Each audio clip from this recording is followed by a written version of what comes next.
Hi friends, ఈరోజు మేము తిరుపతి జిల్లాలోని నాగలాపురం గ్రామంలోని వేదనారాయణ స్వామి టెంపుల్కు వచ్చినాము.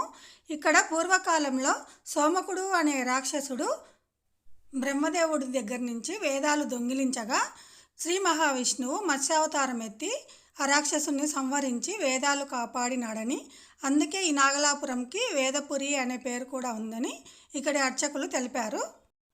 ఇక్కడ స్వామి 6 అడుగులు ఉంటాడని, మత్స్యావతారం కాబట్టి స్వామివారికి పాదాలు ఉండవని తెలిపారు.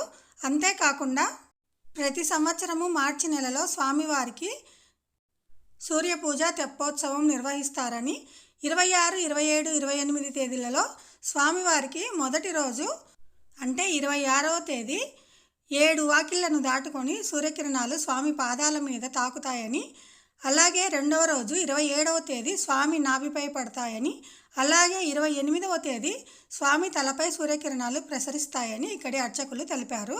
ఈ దేవాలయము శ్రీకృష్ణదేవరాయల కాలం నాటిదని, ఇక్కడ స్వామివారు వేదవల్లి సమేత వేదనారాయణ స్వామిగా పిలువబడతారని చెప్పారు.